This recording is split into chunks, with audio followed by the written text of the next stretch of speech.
Albert Camus grew up surrounded by violence.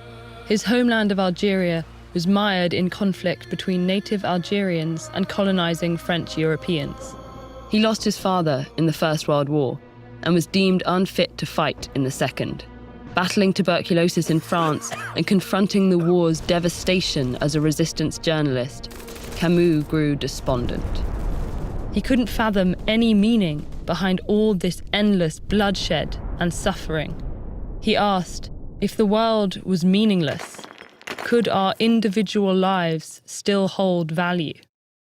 Many of Camus' contemporaries were exploring similar questions under the banner of a new philosophy called existentialism. Existentialists believe people were born as blank slates, each responsible for creating their life's meaning amidst a chaotic world. But Camus rejected their school of thought. He argued all people were born with a shared human nature that bonded them toward common goals. One such goal was to seek out meaning, despite the world's arbitrary cruelty. Camus viewed humanity's desire for meaning and the universe's silent indifference as two incompatible puzzle pieces, and considered trying to fit them together to be fundamentally absurd. This tension became the heart of Camus' philosophy of the absurd, which argued that life is inherently futile. Exploring how to live without meaning became the guiding question behind Camus' early work, which he called his cycle of the absurd. The star of this cycle, and Camus' first published novel, offers a rather bleak response. The Stranger follows Meursault, an emotionally detached young man who doesn't attribute much meaning to anything. He doesn't cry at his mother's funeral. He supports his neighbor's scheme to humiliate a woman. He even commits a violent crime. But Meursault feels no remorse. For him, the world is pointless, and moral judgment has no place in it.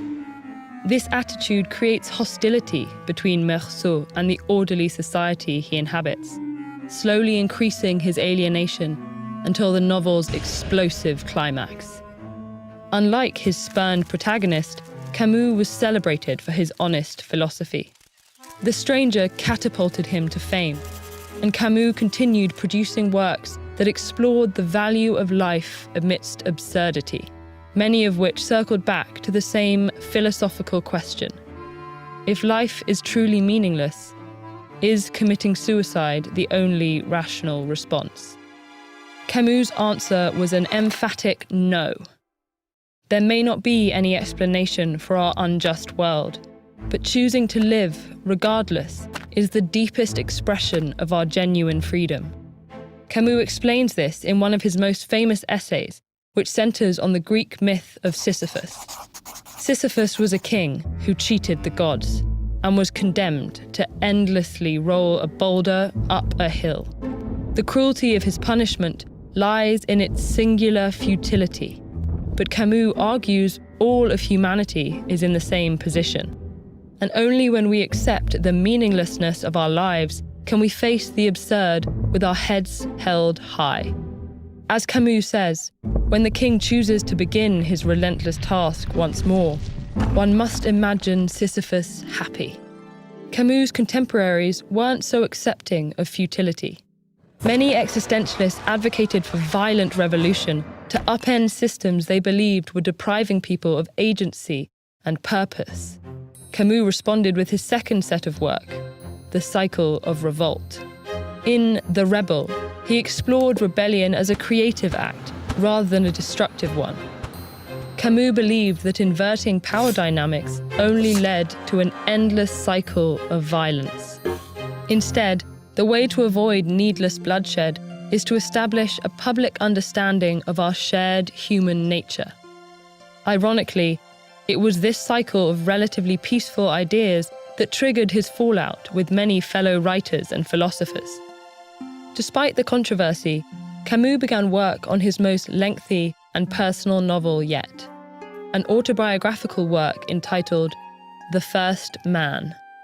The novel was intended to be the first piece in a hopeful new direction, The Cycle of Love. But in 1960, Camus suddenly died in a car accident that can only be described as meaningless and absurd. While the world never saw his cycle of love, his cycles of revolt and absurdity continue to resonate with readers today.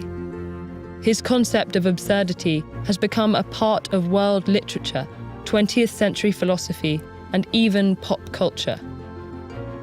Today, Camus remains a trusted guide for moments of uncertainty. His ideas defiantly imbuing a senseless world with inspiration rather than defeat. Do you handle life's challenges as a stoic or a cynic? Find out which philosophy represents you by choosing one of these videos.